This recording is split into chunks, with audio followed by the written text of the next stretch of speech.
Olá, eu sou Cleiton Santos e meu grupo é formado por Mariana de Paula, Melissa, Carol, Rebeca, Gabriel Ximenes, Gabriel Costa e David Dória.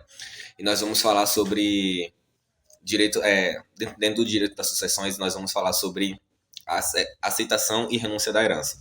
Eu vou começar introduzindo esse tema falando sobre o artigo 1784 do Código Civil, que traz um importante princípio, que é o princípio de Saizine, que fala que a herança ela se transmite imediatamente, né, de forma imediata, a partir do momento da morte, para os herdeiros legítimos e testamentários.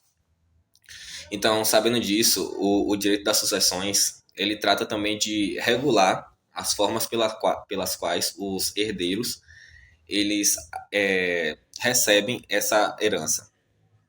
Esse instituto ele é chamado de aceitação da herança. Esse instituto ele é de natureza confirmatória, né? E é de caráter definitivo e irrevogável. E ele está descrito lá no artigo 1804 do Código Civil também, que diz assim: aceita a herança, torna-se definitiva a sua transmissão ao herdeiro desde o momento da abertura da sucessão. Então, esse é um ato jurídico pelo qual o herdeiro manifesta de forma expressa, tácita ou presumida, né? Essas três formas vamos explicar mais para frente. Ele manifesta sua intenção de receber a herança que lhe foi transmitida. E isso traz um outro importante princípio, que é o princípio da autonomia privada, que traz que ninguém pode ser imposta a obrigação de receber uma herança. Ainda a delação e a aceitação da herança. A delação é diferente da aceitação porque ela é uma coisa presumida.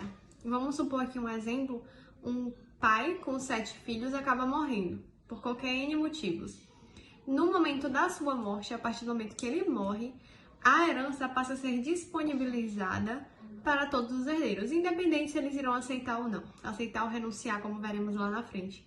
Mas nesse momento aqui, ela está ao alcance dos herdeiros. Isso é a delação, a disponibilidade da herança. Mas a partir do momento que um desses herdeiros resolve aceitar ou renunciar à herança, aí temos a aceitação ou a renúncia. Mas antes dele aceitar, teremos só a delação. Então, basicamente, quando uma pessoa morre, a herança dela fica disponibilizada, é a delação. Quando o herdeiro se manifesta sobre aquela herança, ali passa a ter a aceitação ou a renúncia. Já no artigo 1805 do Código Civil, nós temos a aceitação expressa e a aceitação tácita da herança. A aceitação expressa, ela é menos comum no Brasil, é raro, inclusive, mas ela se trata do herdeiro por meio de uma declaração pública ou privada, expressa de maneira escrita a vontade dele de receber esta herança. E a aceitação tácita, que é mais comum aqui no Brasil, é configurado como os atos próprios da qualidade de herdeiro. Esses atos próprios praticados, que eu caracterizo como qualidade de herdeiro, a gente pode trazer de maneira mais simples e mais comum também. O herdeiro ele constitui advogado para representação no processo de inventário. Ele é caracterizado isso daí como um ato próprio da qualidade de herdeiro. Mas cabe ressaltar também que no parágrafo 1º e no 2º são caracterizadas condutas em que não configuram como aceitação tácita, tais quais são os atos oficiosos. Por exemplo, a presença do herdeiro no funeral não é uma aceitação tácita. Os atos conservatórios, como por exemplo, no bem, ele conservá-lo, como é limpeza do bem, não é.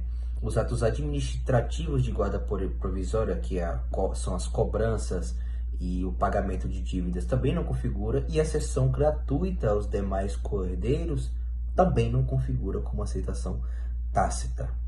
E é isso. Aceitação presumida. Aceitação presumida é resultante de uma situação fática de omissão. Essa omissão é dada através do direito ao silêncio, onde esse direito ao silêncio ele exprime um reconhecimento legal onde possui uma eficácia, juridicamente falando. Essa eficácia seria basicamente de uma abstenção juridicamente irrelevante, visto que a própria lei incide que esse silêncio seria a tese de aceitação daquele instituto. Isso ocorre no artigo 1807 do Código Civil, onde fala que se um interessado em saber se um herdeiro aceita ou não a herança, pode pedir ao juiz que intime esse herdeiro para que no prazo de 30 dias ele diga se aceita ou não a herança, sob pena de a não manifestação ser uma consideração de aceitação da herança. Então, a omissão de manifestação resulta na confirmação de que aquela herança ele aceita e recebe aquela herança. Boa noite, me chamo David. Vim falar um pouco sobre os efeitos da aceitação ou recusa da herança. A herança ela não pode ser aceitada em partes, nem recusada em partes. Ou você aceita a herança por inteiro, ou você recusa por inteiro.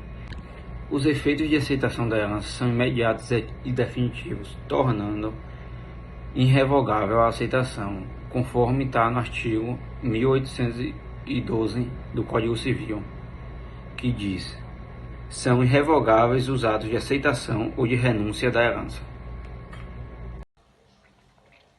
Olá, o meu nome é Gabriel Costa e eu vou falar a respeito da revogação da herança.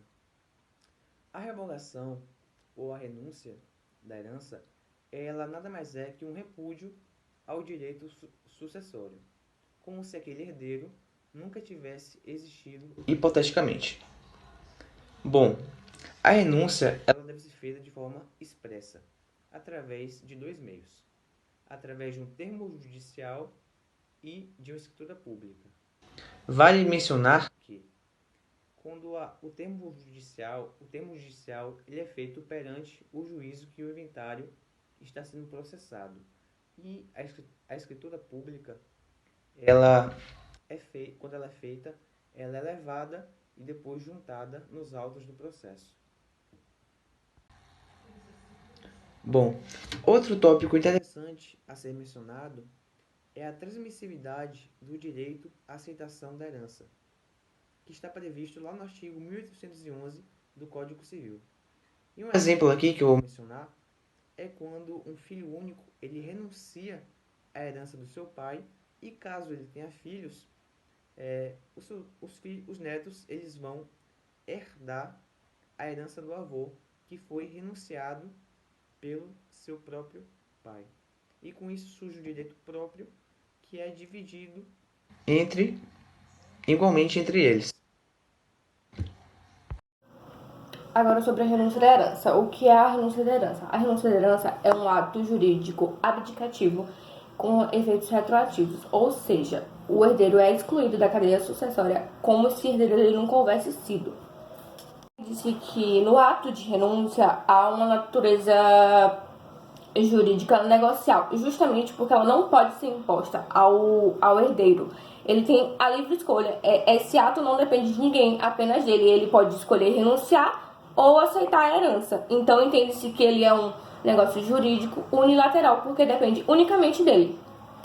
A renúncia é um ato solene, então ela deve ser lavrada sempre em instrumento público, tabelionato de notas, ou por termos do próprio processo, termos dos próprios atos do processo. E ela, vale lembrar que ela não tem validade se ela for feita em instrumentos meramente particular. Só vale se for no instrumento público, no tabelionato de notas. A renúncia não aceita nem termo, nem condição e nem eficácia parcial, ou seja, o herdeiro pode aceitar ou não aceitar. Ele não pode escolher metade da herança, aceitar metade da herança ou renunciar a metade da herança. Ou ele aceita ou ele renuncia. E ainda vale lembrar que esse é um direito irrevogável. Os termos da renúncia ou da aceitação são irrevogáveis. E agora falando sobre os netos, ninguém poderá suceder representando o herdeiro renunciante. Porém, se eu for o único desta classe, ou se todos os outros dessa mesma classe renunciarem, o filho pode vir, vai ter o direito igualmente e por cabeça, pode vir a suceder no lugar do pai. Agora eu vou falar sobre o artigo 1813, que fala que quando o herdeiro prejudicar os seus credores renunciando à herança, poderão eles, com autorização do juiz, aceitá-la em nome do renunciante. Bem, nessa situação, o fato prevalece o princípio da boa-fé. Isso se dá porque se o herdeiro não quer pagar a obrigação contraída, deixando de aceitar a herança ou renunciando, poderá esse credor intervir no processo e aceitar até a satisfação do seu crédito.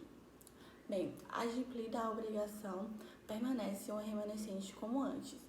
Logo, o herdeiro tem a opção de aceitar ou renunciar à herança. Indagam-se alguns se isso é contrário à regra que diz que a aceitação deve ser total. Logo, a jurisprudência e os doutrinadores reafirmaram que a força da lei é soberana, protegendo então o credor de boa-fé, que não pode ser lesado por ação de má-fé do devedor herdeiro. Esse credor deve ajuizar a ação de cobrança em até 30 dias, seguintes ao conhecimento do inventário e o silêncio do devedor herdeiro. Seu direito é restrito ao seu crédito, então não pode cobrar danos morais ou lucros. O Código Civil Brasileiro tem por finalidade coibir renúncia lesiva aos credores. Então, se há prejuízo com a renúncia, podem os credores aceitar a herança em nome de seus devedores e herdeiros renunciantes, independentemente da verificação do concílio fraudes. Basta que, com o ato da renúncia, venha o herdeiro a prejudicar os credores. A aceitação independe de ação revocatória ou pauliana, sendo suficiente que o credor a requeira ao juiz do inventário e que este autorize o ato.